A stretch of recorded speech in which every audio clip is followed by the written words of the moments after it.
When we think about domestic abuse, mostly our first thought is of physical violence and bruises and broken ribs. But what's less talked about is the devastating impact that it has on mental health. Many survivors live with anxiety, depression, PTSD, and in the worst cases, the unbearable pain leads to suicide. In fact, more people lose their lives to suicide due to domestic abuse than they do to the physical violence. Yet too often, this abuse goes unnoticed or the mental health concerns go unaddressed by the services who are meant to help. This is why recognising abuse and providing proper support is not just important, it is life-saving. Today, we'll hear from 3 incredible charities that are changing lives by using the power of nature, community, and therapy to support those affected by domestic abuse, sexual abuse, and mental health struggles. Because when organisations work together, real healing becomes possible. Hello, I'm Jackie from Project Salama, and we're here at Windsor Great Park with Utulivu Women's Group and Community Calm. We're here to do a chai and chat, and we chose to do it in nature because of the healing properties of nature. How often do you do activities like this? We're doing it quite often. This is our very first one with Community Calm and Utulivu Women's Group and the National Trust and Windsor Great Park and the Crown Estate combined. This is our very first one, but we've got more coming. We've got more dates coming. I think we'll be having one every month. And Project Salama, we support people that have been impacted by abuse. Utulivu Women's Group, more or less the same. And Community Calm is a mental health charity that is based within the Royal Borough of Windsor and Maidenhead. We decided, due to the impact of domestic abuse on mental health and due to the impact of abuse, whether it's current or historical, on mental health, that we would do something together to support survivors of abuse and to support those that have got to a point where they're struggling a little bit with their mental health and isolation and trauma, because studies have found that healing is found in nature because it is so calm, it is so calming, it has healing properties. We decided that we wanted to do more chai and chats in nature. One of the hardest things about experiencing abuse is speaking up. The shame, fear, and manipulation that survivors endure can make it feel just impossible to reach out for help. Many people don't even realise they're in an abusive relationship until the damage is overwhelming. And when they do seek help, they're often met with barriers, whether that's not being believed, struggling to access the right support, or feeling like they have nowhere to go. Research from Women's Aid shows that on average, a survivor will experience 50 incidents of abuse before seeking help. And even when they do, many are not met with the support they need. Reports show that over 60% of women who looked for help from mental health services due to domestic abuse felt they were ignored or misunderstood. This is why services must be trained to recognise the signs of abuse and respond with compassion, understanding, and real solutions. Survivors shouldn't have to fight for help. They should be met with it at the moment they need it. Hiya, my name's Mina. I'm the founder of a community interest group called Community Calm. We support members across RBWM and Slough and surrounding areas, and we support anyone and everyone really struggling with mental health challenges. Could range from isolation to loneliness to more complex problems. And basically we try to offer a space which is always outdoors in nature, because we strongly believe that there's a big connection between being around in an outdoor space, being in nature, and improving how we're feeling and our mental health. We offer a weekly session on an animal therapy farm in Maidenhead. And then once a month we come to the Wildlife Trust here in Windsor Great Park, which we're very, very lucky to come to and just enjoy being in nature. And so we're working with the NHS social prescribing teams. We work with different local charities like yourselves, Anybody and anyone, people can self-refer into us if they want as well. And really, we believe strongly that there's a strong link between being outdoors in nature and improving our mental health and feeling better. That's incredible. So if you come and speak to us, if you'd like to try one of our sessions, then feel free to get in contact with us. All our details can be found in the link below. And all our members have said that every time they come, and even if the weather's been awful, that they've had a great time and that they feel much better. Come and join us. Already there's been so much laughter, and we've been inside painting as well and creating. Yeah, I forgot to say, we do loads of, so all our activities are basically nature-based activities.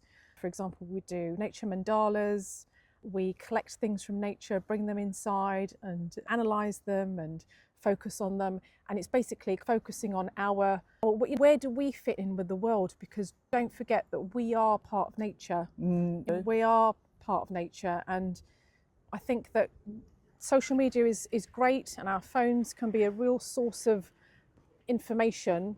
However, I think it sometimes can take us away from what really matters. And sometimes it's the simplest things that matter the most, which is being outdoors in the pouring rain like it is today, feeling the soggy leaves underneath my feet and just feeling the air against my skin, which feels amazing, compared to if I were to sit inside my house all day in front of my computer. The link between domestic abuse and suicide can't be denied. Between April 2022 and March 2023, 93 suspected suicides in England and Wales were linked to domestic abuse. That's more than the 80 domestic homicides recorded in the same period. This means that more domestic abuse victims take their own lives than are murdered by their abusers. And these figures are highly underestimated due to the difficulty in these figures being recorded. So I'm Eva, manager at Utulivu Women's Group, which is in Reading, and really grateful to be here. And I'm just grateful to be here and talk about how we can help people heal. I think we're talking about how people have to manage relationships. Yes. It's quite difficult, especially when you talk about toxic relationships. Yes. And that's one of the things we need to get people to learn. And people are the ones who learn. We forget about it sometimes, don't we? And you find yourself in a situation which is not as pleasant, but all we can keep saying is awareness, talking about it, making it a subject we can talk about and help each other. I agree, because if you don't get the correct support, if you don't get into the correct programs, you will go from one abusive relationship to the next, to the next. What we're trying to do is we run some programs, Power to Change, Freedom Program, all those programs, and that support survivors into recognizing what the red flags are, what abusive relationships are, and how to have your boundaries in place so that you don't go through the same thing, and so that it also stops survivors from getting deep into the relationship and then struggle to get out. As soon as you see it at the beginning of a relationship, once you've been through the correct therapy, through the correct programs, you can quickly say, I'm sorry, I'm disengaging. I do not want to be a part of this. But sometimes without that support, without the people just think, oh, and they put up with a lot of behaviors that are not even red flags, but are maroon flags, in my opinion. I suppose that's what's so important as well about days like today, isn't it? People coming together and having the freedom to talk. Yes. Well, I was just going to say, it's really interesting because when we set this up today, we run a peer support program for mental health in nature. And it's really interesting because some of our members, we get the referrals, but sometimes we know not everybody tells you their full story about what's going on in their lives. And we mainly focus on improving the mental health of our members. And a few of our members have come to us and said, Mina, you're running this session with survivors of domestic violence. Actually, I am a survivor of domestic violence. Doing collaborations like this is really, really important so that we can raise awareness and we can support more people with their complex problems, because as we know, it's not going to be just one problem, it's going to be a cycle, and it's going to be other factors. Whether it is coming from an abusive relationship, there will be other things surrounding housing, employment, education, children, families. It's complex problems, and we are a small part of that problem, but we are making a really big difference, we hope. And, I think Mina also mentioned the all too important thing that we're grassroots, all three organizations. We do rely also on grants and funding and donations. So anybody watching this, just remember to go to our website or even contact us if you would like to donate anything, because this is what your donations go to. It enables us to be able to bring survivors, those who need it, to spaces like these. We are able to buy arts and crafts, then we're able to buy the sandwiches, we're able to book the rooms, to book the minibus that brings them here. And it's So- just to say that this is a private space. What we've been able to do here, we're extremely lucky because this is not a public access area. This is a private space with the Wildlife Trust on the Crown Estate, and it's completely for us today and for our members. And how lucky are we? And that, having that safe space is really important, isn't it? It's really important to have this safe, confidential space where no one is looking in. There's no one else around. It's just for us. And letting the nature do the healing. This is where funding goes. Yeah. Please support us as much as you can.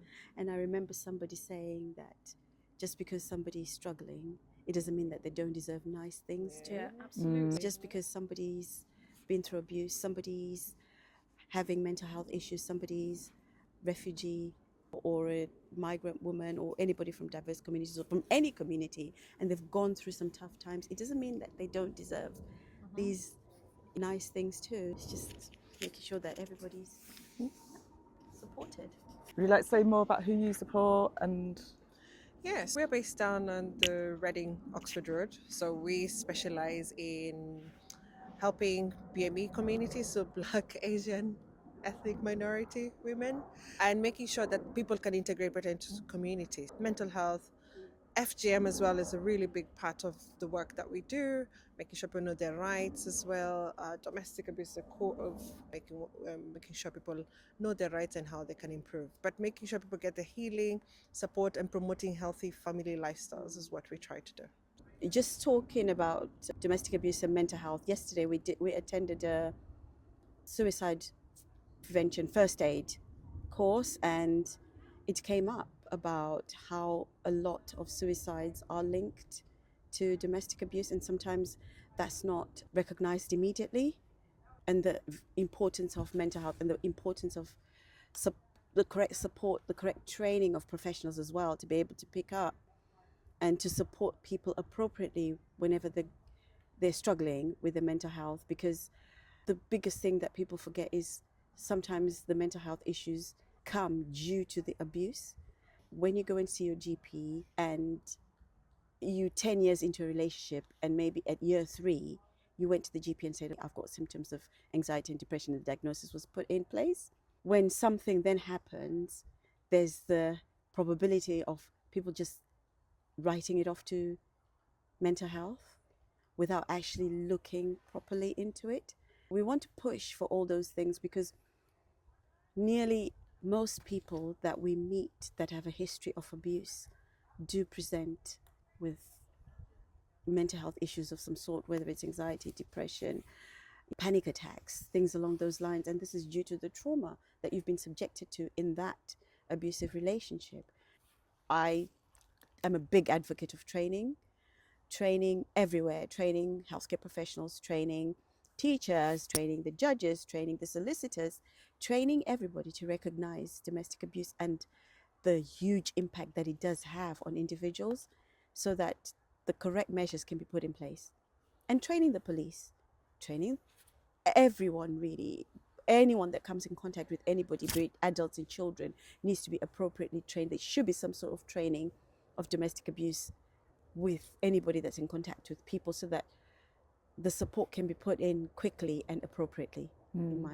sometimes I know as well, it can be really tricky to know when a partner is a partner that's concerned and supporting their partner, and whether or not they're controlling. That can be so difficult to spot, can't it? And that does come up a lot. We did ask those questions as well, because domestic abuse does kill, full stop. It kills, and it can be either directly or indirectly, but the bottom line is it kills. And it's time that everybody actually recognize that, because like we talked about yesterday, is that frustration, the pain, the just wanting things to stop. And a person can say, you know what, if I'm not here, who then can he mess around with? I'm no longer here. But the sad thing about it is usually with abusers, with perpetrators, you're not here, they go on to the next person to mess around with. It's important to recognize all those factors and put in preventative measures for everybody concerned and others that perpetrators might come in contact with. If someone is working with a person at the moment and they're like, I'm not sure whether their partner's supportive or whether they're controlling, I'm not quite sure, what would you suggest they look out for? My thing is, if you're not sure, then the coercive control is going on. It's pretty clear when it's not, and it's very clear. The confusion comes when there is coercive control. Right. In my experience, if a survivor comes to me and says, I'm not really sure he's doing this, usually within the second sentence, you've already picked up some things that they're talking about that they do, which are coercive control. Can you give any examples of what you might spot? Oh, he's loving. He really wants to know where I am all the time. So I'm going to send him my location. Coercive control. If I've told you I'm going to the shops, I'm going to the shops. I'm coming back. And your inability to trust me is your problem. That is something that you need to work through for yourself rather than to put me under pressure because you have things that you haven't dealt with. When people are not healed, they do tend to bleed on people that didn't cut them, and that usually manifests as abuse. For women like Kiana Dawes, the system failed. Kiana was just 23 years old when she ended her life after prolonged abuse from her ex-partner. In her suicide note, she blamed him for what she felt was her only way out. Despite this, her abuser, Ryan Wellings, was acquitted of manslaughter, showing how difficult it is to hold the perpetrator legally responsible for driving victims to such despair. Campaigners like Sharon Holland, whose daughter Chloe ended her own life after suffering indescribable domestic abuse, are fighting for change. They argue that the legal system must recognise coercive control, psychological abuse, and the long-term trauma that leads to suicide, and hold abusers accountable. One legal concept that could help is the eggshell skull principle.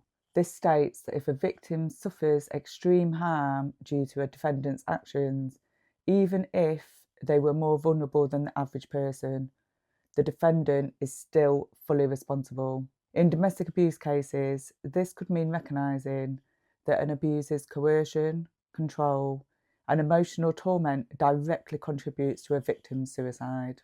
No single service can do it all. Survivors need mental health support, legal guidance, safe housing, financial assistance, and community connection. But too often, these services all operate separately, leaving survivors overwhelmed and feeling unsupported.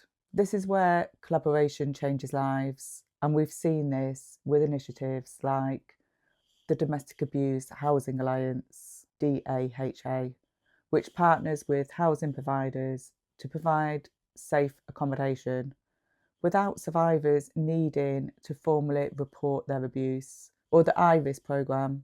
This programme trains GPs and healthcare professionals to recognise the signs of abuse and refer patients to support instead of missing the warning signs. These are models that should be expanded across all sectors. The charities featured in this video show just how powerful it is when mental health support and nature therapy and domestic abuse services work together, because survivors don't just need to escape, they need to heal, rebuild, and regain some control over their lives. There is a strong need for systemic change and community support. No one should have to suffer in silence, and no one should feel that their only way out is to take their own life. Survivors need services that understand the profound link between domestic abuse and mental health. Survivors need support that is trauma-informed, accessible, and non-judgmental. They need a system which holds abusers accountable, not one that lets them walk free while victims suffer alone. If this message resonates with you, then please do share this video, because awareness saves lives. And as this video shows, we need to work together to ensure that no survivors left without the support they deserve.